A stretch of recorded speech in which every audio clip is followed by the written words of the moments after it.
Trigger warning. Prepare for sarcasms and I told you so's. What's up, nerds? It's your boy. It's 9:14 in the morning here at Site B on this, the 8th day of September 2023 in the year of our Lord Steve the Cat, who's around here somewhere. And it's just about 71 degrees and hazy, muggy here at Site B. Last night, Unearthed Arcana Playtest 7 dropped, with including the mandatory 45-minute documentary with Jeremy Crawford and Todd Kendrick talking about all the changes in Unearthed Arcana Playtest 7 and how wonderful it is and everything they've changed. And by changing, what they really mean to say is we went back to the beginning. Remember all that stuff we changed over the past 6 playtests? Yeah, ignore that. We've gone all the way back. Basically, at this point, 2024 D&D looks completely unnecessary because if we're going by the recent playtest, it is 2014 D&D with a few changes. So many changes backwards, so many pointlessnesses that even hardcore 5e fans are roasting this. So during the stream, not even 5 minutes in, people were jumping onto Twitch and lambasting our good friend, Jeremy Crawford, who at this point, Wizards of the Coast / Hasbro just needs to lock him in the vat and keep him there, send him down to the bottom of the barrel with our boy, Kyle and Mackenzie, who will shortly be there too, and maybe pass the torch on to someone else, because according to comic book resources and most of the other reviewers who aren't shills, this is basically pointless. You don't believe me? Let's read some of the posts people are making about this, including me. So here's a post. We've spent countless hours of thinking and writing to nerf a bunch of good stuff and add obvious things like failing saving throws on purpose, which is definitely in need of clarification. See you in a few months. Wow, what an update.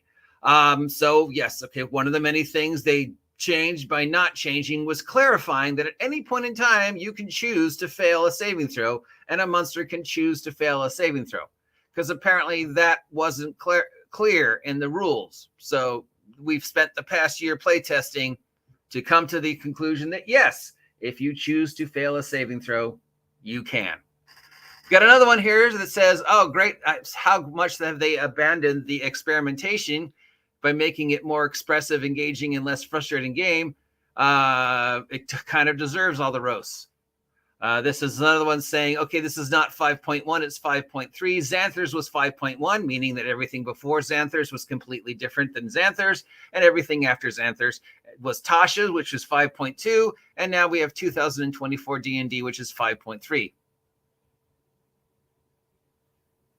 A lot of people saying, you know what, I'm just going to change the ideas I like from the Unearthed Arcana, and I'm not going to buy it. Here's one saying, I think the WOTC messaging is what really shot this in the foot. That and swinging a bit too hard with some of the changes. Look at the upcoming Pathfinder Remastered. Paizo were very clear that it is essentially just a giant errata across the core books, and fans are incredibly excited for those, except, of course, you have to buy brand new books. It's no longer called 1D&D, blah, blah, blah. Yeah, so yes, mostly people are just roasting it. They're saying things like, why did I need this? Why spend money that more than we had spent on Xanther when, this is not a new book? Why not just release an errata for less money? It feels rushed. It feels pointless. D&D no longer needs to be produced by Wizards of the Coast or Hasbro. So what have they changed? Well, they changed things by going back to the way things looked in 2014. So before playtest number 7, we knew we were expecting anywhere from 1 to 3 new books, completely new books with hundreds and dozens of mechanical changes, a complete destruction of the current 2014 to 2024 lore, such as it is, and canon, such as it is, thanks to Vecna, and the Cosmic Horror that's going to be unreleased in Fendelver, that we will basically be presenting a brand new world agnostic system that is similar to 2014, but as Crawford kept reassuring us, 2024 D&D is also completely separate. So we have 2014 to 2024 D&D is 5, Tasha, Xanther, and then 2024 D&D would be completely separate, starting over, brand new official, brand new quote-unquote canon, 3 brand new books that, well, you don't have to buy them, but we've changed so many things that you probably should buy them, because we're not going to support 2014 to 2024 D&D anymore, because we've opened up the third-party thing, and we're only going to support 2024 D&D going forward. So that is where things stood Wednesday. Thursday, we get this 40-minute long documentary with our boy Crawford, where he's telling us, yeah, you know, everything I just said, ignore that. Yeah, it's all new. And by new, I mean, we've gone backwards.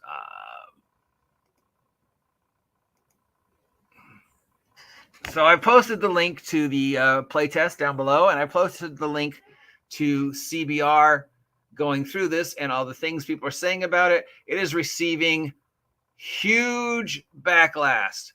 And lots of the rollbacks, at which point people were getting heckling, including hardcore 5.E fans saying this is basically 5.1 and it's barely even an errata at this point. So why do I need to spend $55, $60, $75, $80, $100, $200 on a book that contains maybe $20 worth of new information? This is now just basically an errata, and most everything in the playtest is pretty much free anyways, unless you're going to drastically change it again between now and January. Either release another Tasha's for a much lower price point and just say, here's the latest changes, use them or don't. Or, you know, since there is no canon and lore anymore, how about you just release the 10 pages of actual new stuff and clarifications for $10-15? Because if it's just a 5.1 errata, I'm not going to buy it. So let's hear what they have to say here. Nightmarish hell. 7th Unearthed Arcana playtest for the 2024 core rulebooks, with this one focusing on further revisions to the Barbarian, Fighter, Sorcerer, Warlock, and Wizard classes.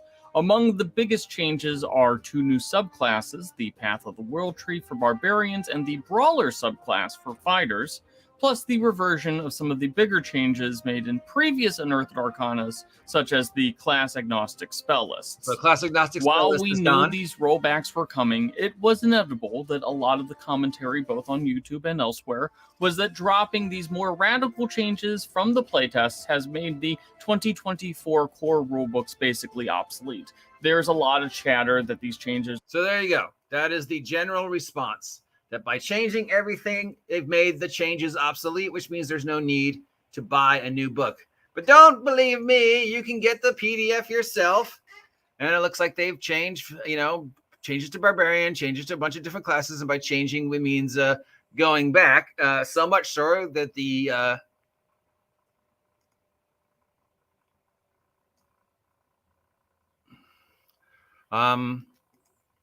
Barbarian class currently looks exactly the same as it looks in the 5th edition, as opposed to the last time we saw it when it was changed.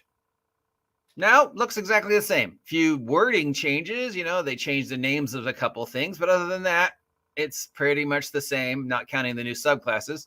Fighter looks exactly the same. Second wind at first level, your trainings. Second level, you get action surge. Third level, you pick your subclass. And then, of course, the new subclasses and the changes to that. Then we got the sorcerer. First level, innate sorcery and spellcasting. Second level, font of magic and your first meta magic. Third level, you pick your subclass. So, okay. I mean, everything's gone back to the way it was. Warlock, first level, Eldritch Invocations and Pack Magic. Everything, it's back to the way it was. A few wording changes.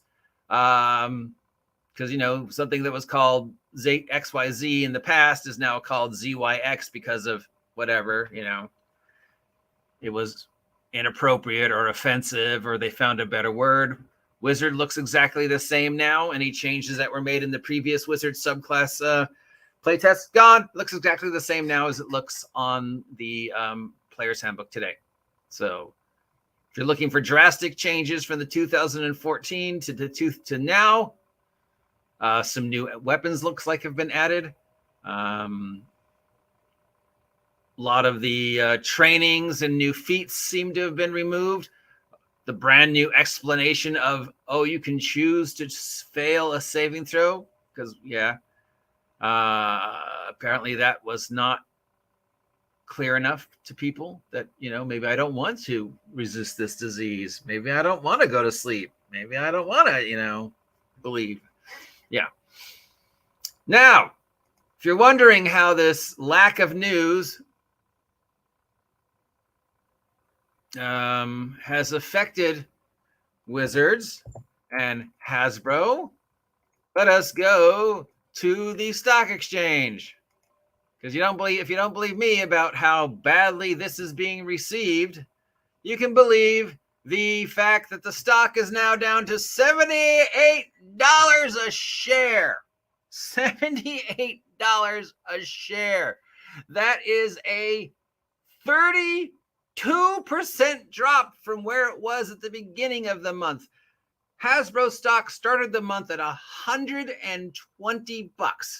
It shot up to $130 last week, which is when I sold off 9 of my 10 shares. The next day, Saturday, it dropped $50. And then it has now dropped from where it was on Saturday to where it is today, where it is now at $78 a share. Why is that? Why did Hasbro stock drop so immensely? I don't know. Could it have been this? Or how about that backwards article that tried to make you think that more people were playing D&D now than they were a year ago? Except, of course, when you actually look at the math, what they're really saying is, well, percentage-wise, no. But stat-wise, yeah, no. So if that article is like, in 2020, 81% more people were playing D&D. And in 2023, 46% more people are playing D&D. Well, it doesn't mean 46 people are in addition to the 80 people, 81% more people. It means that the percentage went back down to 0. Then they restarted. So in 2023, it's 40% higher as opposed to 80% higher. So 40% higher is a lower number, which means less people are playing D&D now than we're playing in 2020, based upon the common, whatever the estimated number of people playing D&D at any given time, which is, according to D&D Beyond, about 15 million people across the planet are playing some form of role-playing or some form of D&D at any given time.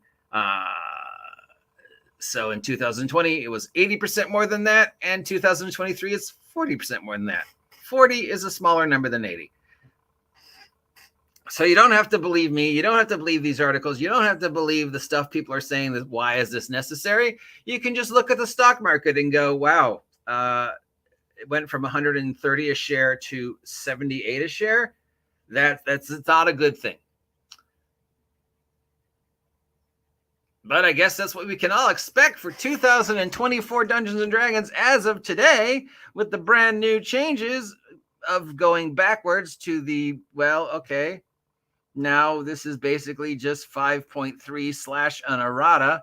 You've clarified some rules. You've changed a few names and numbers, and you've made sure we understood that we can choose to fail a saving throw if we want to, because apparently that was never clear.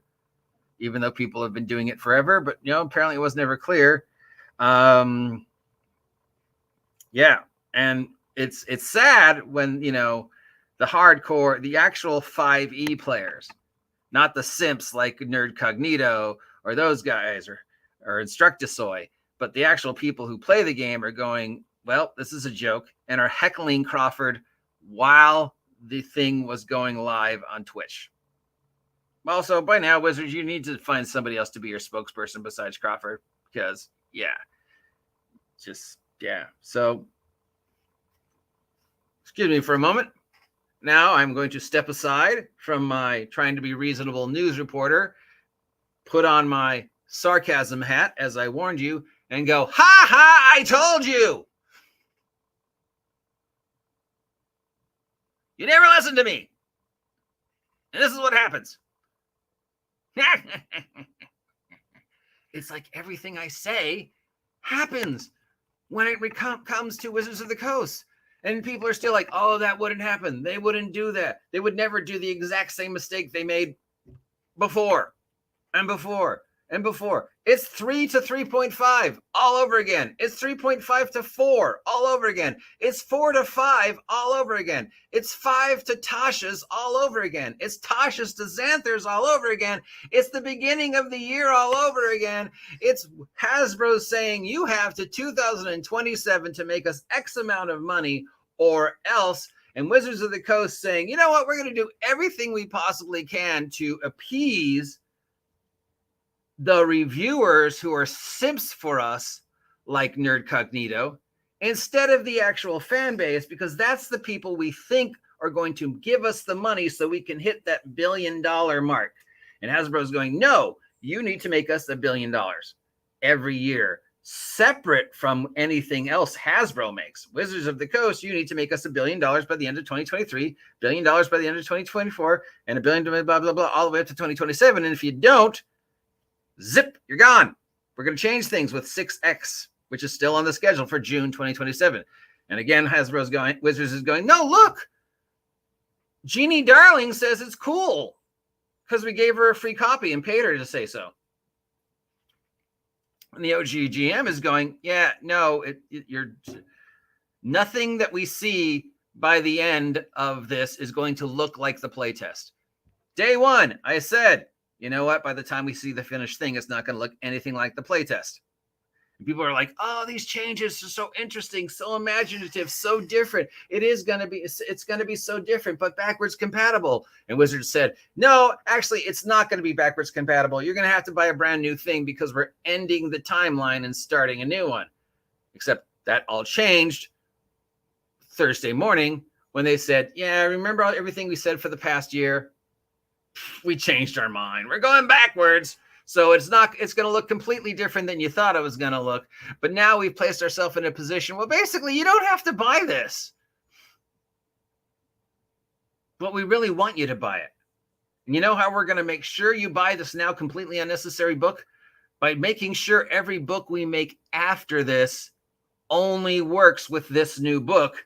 And we completely ignore everything we wrote before this book. Now, you didn't have to buy the 3.5 books. 3.0 D&D was perfectly fine. But everything they made after 3.5 came out was appropriately for 3.5. There was no 3 points support anymore. So eventually people were like, you know what, I got to buy it, don't I? Even though I don't want to and I don't need to. Same thing. But it's only September, so we've still got October, November, and January. So we've got at least one more playtest for them to go, hey, wait. So what are we expecting from them with the next playtest? What will we see before 2024 becomes a reality and they actually have to go, okay, this is what we're making, and this is the day you can get it. And if it's not going to be any different than what we're looking at right now, then hey, this playtest is free. Why do I need to give you $55 plus another $30 on D&D Beyond if you made the playtest free? All I got to do is copy the playtest and print it out for like $1.50. Why don't you just, make a $20 errata, since that's all this is, and, not go through the same nightmare we went through with 3.5 and 4 and 5 and 5 post Tashas and 5 post Xanthers. Why don't you do that, Wizards? That'd be a good way to reaffirm some goodwill with your fan base. No. The fan base doesn't want that. The fan base, which is, Nerd Cognito and Indestructisoy and Genie Darling. No, they don't want that. They want, but I don't know. Remember, I am an inexperienced, mediocre, uneducated moron who has no sway. So take everything I say with a grain of salt, because I'm just here for the yucks.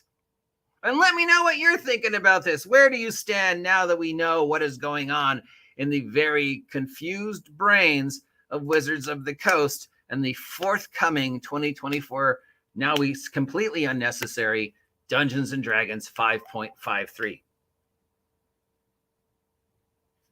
Bam, bam, boom, bam, bam, bam, bam, bam, bam, bam, bam, bam.